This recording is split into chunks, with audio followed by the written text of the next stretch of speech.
problem-solving abilities. These behaviors keep the whales active and engaged. SeaWorld's killer whales have inspired generations to care about our natural world, and we are excited to share their story with you today. Killer whales are the ocean's top predator. They use cooperation and communication, not just size and strength, to take their place at the top of the ocean's food web. At the bottom are small animals, like krill. At the top, the apex predator, the killer whale.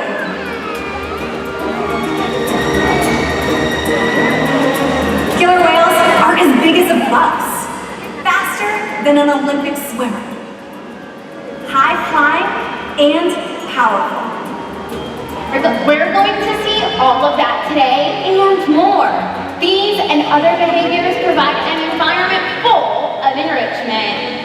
We spend days, weeks, months, and years building relationships with our whales. This creates trust, and that allows us to do some amazing things. For example, when you visit the doctor, you present your arm to draw blood, or step on the scale to see how much you weigh. It's much the same with our whales. Throughout today's experience, you'll see the killer whales moving together in unison. These synchronized behaviors help strengthen their social bonds and allow them to problem solve as a group. This is just another reason why they are known as the ocean's top predator. Their scientific name is Orcinus orca. Their common name is killer whale. And these 5 whales have their own personal names: Takara, Sakari, Kamea, and joining us right now, we have Tuar and Kyuquot. Kamea is the youngest of the whales at just 7 years old, and her mom took Sakara is the oldest of the whales at 30 years old. Takara is the matriarch of our pod, which means she is the leader. These whales trust us and take an active role in their own health and well-being. Through the use of positive reinforcement training techniques, we teach them husbandry, or healthcare behaviors. And joining us today, we have Joel and Jace to help demonstrate some of those behaviors. That's right, Kimberly. Hi, everyone. I'm over here with 22-year-old Tuar. Now, one of the first behaviors that we teach these animals is called a fluke present. This is where they present their tail flukes to their trainers, just as Tuar is demonstrating in front of me now. Not only does this behavior allow us to get a great look at the whale's entire body, but it also allows us access to the easy-to-see shallow veins located right here on the white undersides of their tails. Our team of veterinarians can collect blood from these veins at least once a month, and the whales are conditioned to remain calm throughout the procedure, just as you see Tuar demonstrating now. Throughout today's experience, you'll see the whales getting rubbed out on different parts of their bodies, like their back, their pectoral flippers, and even their tails. These animals have sensitive skin, and this is one way that we can build strong relationships with this family of killer whales. Well, that's right, Grace. Well, hi everybody. I'm on the other side of the pool with 29-year-old Kyuquot, who's actually Tuar's older half-brother. Another important diagnostic tool is how much the whales weigh. We weigh them once a week on an Orcas-sized scale located at one of our adjacent back pools. And all we do is we simply ask the whales to slide their entire bodies up and out of the water, just like Kyuquot is demonstrating right now. In this position, you might notice that there's a large portion of his body, from his dorsal fin all the way down to his tail, that's still in the water. This is called his peduncle, and it can weigh several hundred pounds. So in order to get an accurate weight, we just ask him to lift his head and tail up and out of the water. This is how we know, as of Tuesday morning, Kyuquot is weighing in at 9,500 pounds.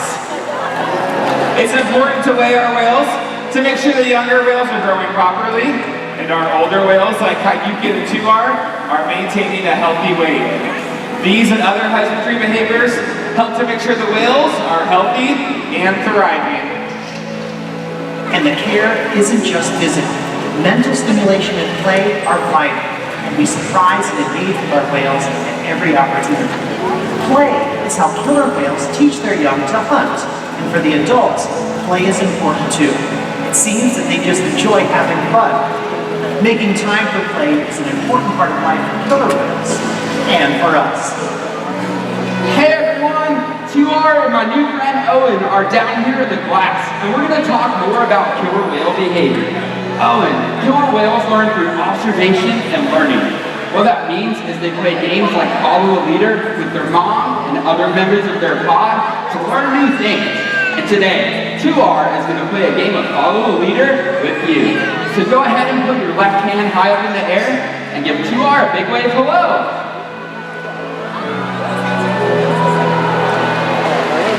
Look at that! He was waving right back at you, Owen. As you can see, Tuar was paying close attention to you. Killer whales are curious animals, and we often see them spy hopping or even jumping completely out of the water to get a better view of their surrounding environment. Tuar is going to demonstrate this today with a behavior that we call a sighting bow. So go ahead and point at Tuar with your left hand and throw it over your shoulder. Fantastic! Tuar is making his way down to the bottom of this habitat, and he's going to propel himself through the air in the center of the pool. This is Tuar! Wow, that was pretty cool over there. Well, we're over on the other side of the glass with my new friend Marco. Marco, go ahead and wave hi to everybody. Perfect. We're going to talk a little bit more about how killer whales communicate. They do this in a variety of ways, like vocalizations out of their blowhole. So it looks like you're ready. Go ahead and show Kyuquot that first hand signal. Very nicely done. I'm going to let you toss him a fish for doing that wiggle so nicely. Here's a nice big herring. Toss that over the glass. Perfect. Now, did you know sound actually travels about 4.5 times faster in the water than it does on land? So when a killer whale jumps, that sound can be heard for miles. Go ahead and show Kai that second hand signal. Go, point at him like that. Perfect, go that way. All right, he saw you, very good, Marco, there he goes. All right, go ahead and get a little closer to the glass so that we can watch him. Just like his brother Tuar, he's swimming down to the bottom of the pool. You stand right there, keep watching Kyuquot. You might lose sight of him, but he'll be back real soon. Oh my goodness, Marco! How was that? Was that pretty cold? I had no idea that was going to happen. I'm just kidding. Hey Marco, thanks for being a good sport. We got this nice SeaWorld towel for you to dry off with. Ladies and gentlemen, give a big round of applause for our volunteers. As you can see, killer whales can communicate by leaping out of the water and making a huge splash. SeaWorld's research and observation of the killer whales in our care has shed light on many mysteries about these amazing animals. For example, we know that the gestation period for a pregnant killer whale is 17 months. That's information that's impossible to obtain in a while. However, some information can only be gained through field observation. SeaWorld works with our partners, like the Norwegian Orca Survey, to further our knowledge. Killer whales are remarkable, powerful animals, and perhaps the best expression of that power is when they hunt. Killer whales stand apart. They have no natural predators, and just about any other ocean animal could be their dinner. Depending on where they live and their chosen prey, they've developed some epic hunting techniques. Off the coast of South America, killer whales will beach themselves, riding in on waves just long enough to catch prey. They'll also create waves that knock animals like penguins or seals from ice floes. Most importantly, they cooperate, communicate, and coordinate as a team.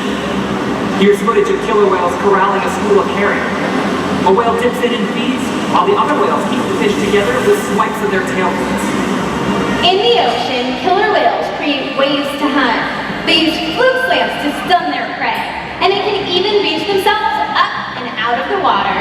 For these whales, it's a fun demonstration, but for you, it's time to get wet!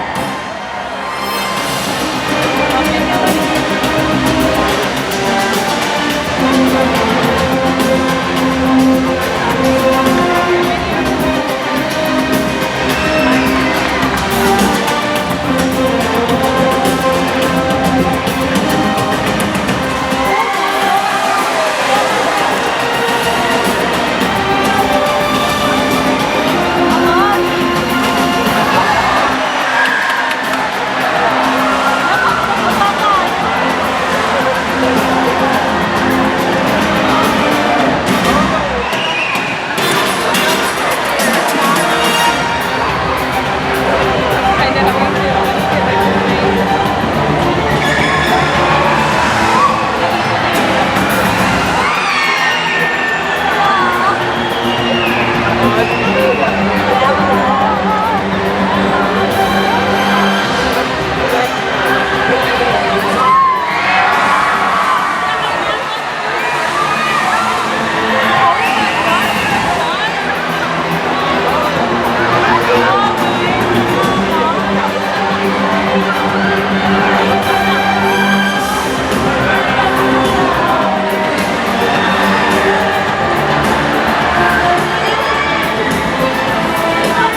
they can eat over 100 pounds of food a day.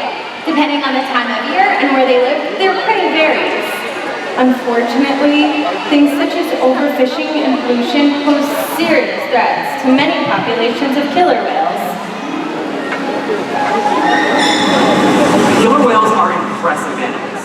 It's pretty obvious why they're the top predator in the ocean. That means killer whales are invincible, right? Wrong. Killer whales depend on a plentiful food source and a clean environment. They're completely dominant, yet completely dependent.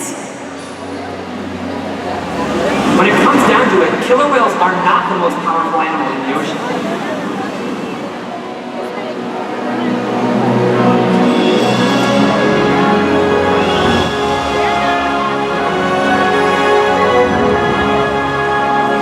Their future depends on you.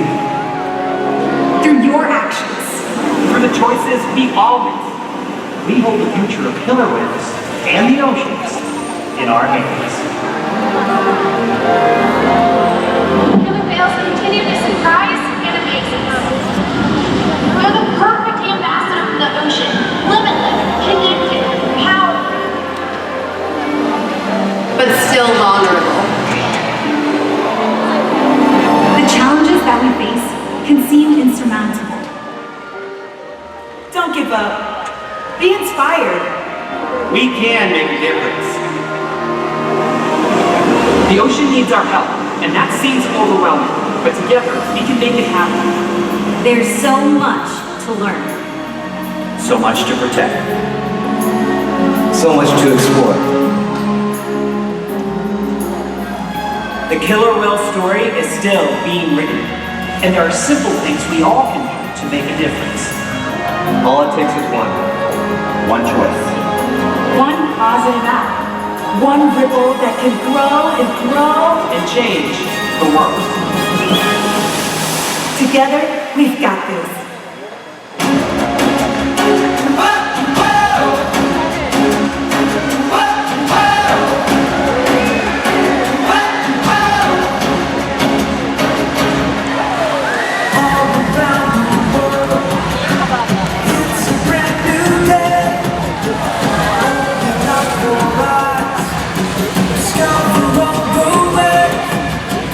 Every different creature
continue to learn from them, and hope that you will too. Thanks for joining us. We hope you have a great day here at SeaWorld San Antonio!